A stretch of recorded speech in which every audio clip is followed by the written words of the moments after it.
Good afternoon guys.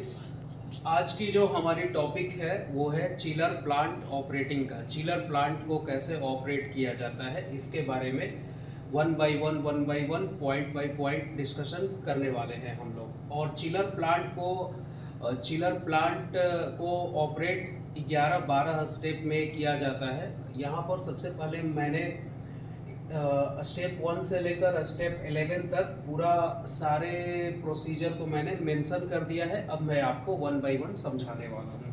First step में chiller plant को operate करने के लिए फर्स्ट स्टेप में जो टेक्नीशियन है वो जैसे ही वो चिलर प्लांट में टेक्नीशियन जाता है तो सबसे फर्स्ट स्टेप में लॉगबुक को केयरफुली रीड करता है और उसमें जो डेटा जो प्रीवियसली जो डेटा मेंशन किया जाता है उसको केयरफुली देखना होता है। फर्स्ट स्टेप में जब टेक्नीशियन की शिफ्ट शुरू होती है उस समय जो टेक्नीशियन लॉगबुक को हैंडओवर करके शिफ्ट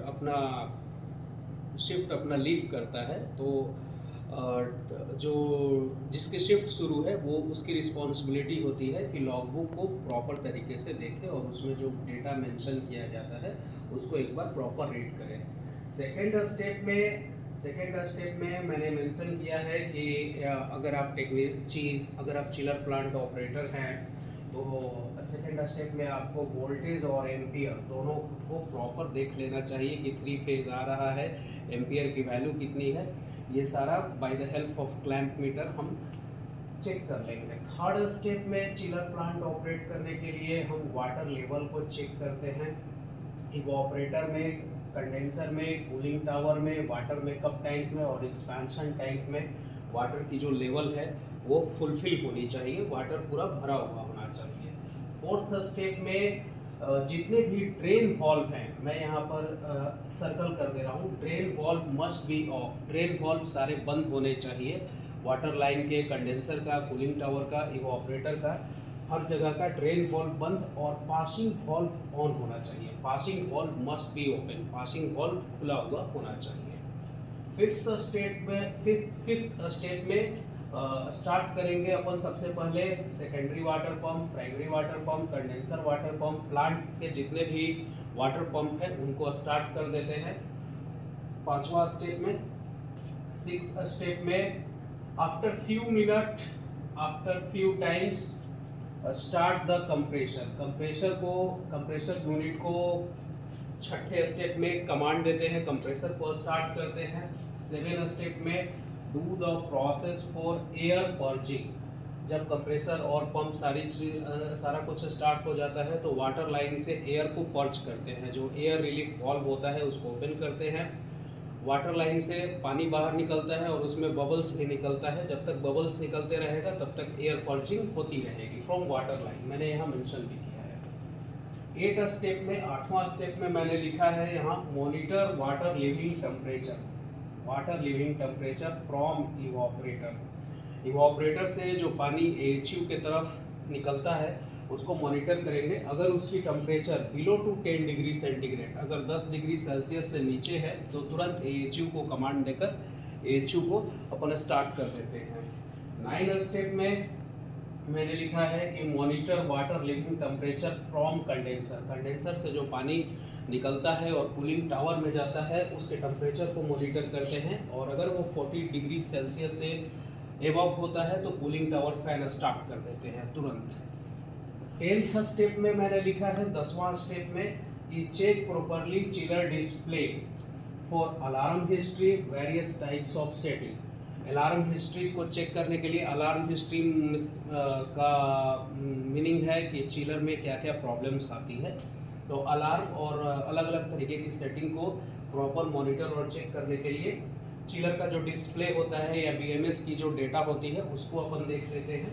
और 11th स्टेप में मैंने लिखा है pressure gauge, temperature gauge as well as valve actuator जो वाटर लाइन और रेफ्रिजरेशन लाइन में है उसको चेक करना है, देखना है, मॉनिटर करना है और डेटा को रिकॉर्ड कर लेना है। तो ये 11 स्टेप में चिलर को अपन ऑपरेट करते हैं, 11 स्टेप में ऑपरेट करते हैं वन बाय वन, 1 2 3 4 5 6 और स्टेप बाय स्टेप जो डिस्क्रिप्शन मैंने लिखा है सेम टू सेम इसी तरीके से एक स्टेप से दूसरे स्टेप पर जाते हैं।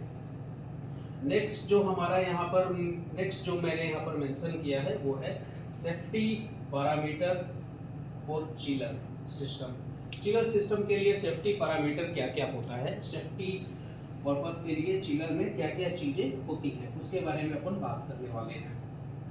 तो सेफ्टी पर्पस के लिए मैंने यहाँ पर मेंशन किया है HPS, high pressure switch, low pressure switch, solenoid valve, contractor, relay और step controller, anti freezing temperature, valve, sensor, thermostat. ये जो मैंने यहाँ पर मेंशन किया है ये सारे चिलर के सेफ्टी पर्पस के लिए यूज़ किए जाते हैं। कंप्रेसर जो चिलर में यूज़ होता है वो 3 फेज पर रन करेगा, मैंने यहाँ लिखा है। सेमी हार्मेटिक या फिर ओपन टाइप यूज़ होगा। Scroll, screw, centrifugal, reciprocating compressor chiller में यूज़ होता है। इवापोरेटर वाटर कूल्ड यूज होता है चिलर प्लांट में। सेल में वाटर होता है और ट्यूब में रेफ्रिजरेंट होता है। जो कंडेंसर है वो एयर कूल टाइप भी यूज होता है एयर कूल चिलर में, और वाटर कूल टाइप भी यूज होता है वाटर कूल चिलर में, जिसके रेफ्रिजरेंट में जिसके सेल में रेफ्रिजरेंट होता है। ये कंडेंसर के केस में, कंडेंसर के केस में सेल में रेफ्रिजरेंट होता है। इवापोरेटर के केस में ट्यूब में रेफ्रिजरेंट होता है। TXB जो यूज होता है चिलर प्लांट में वो वेरिएबल टाइप यूज होता है, थर्मोस्टेटिक एक्सपांशन वाल्व। और यहाँ पर कुछ मैंने कंपोनेंट का नाम लिखा है जो चिलर प्लांट में यूज होता है, जो कि काफ़ी इंपॉर्टेंट है। Compressor, air cool condenser, water cooled evaporator, expansion valve. Additional component of refrigeration system, refrigerant line में लगने वाले सारे additional component, accumulator, filter dryer, HP switch, LP switch, solenoid valve. उसके बाद electrical equipment, preventer, contractor, relay, timer, सारा कुछ electrical component use होगा।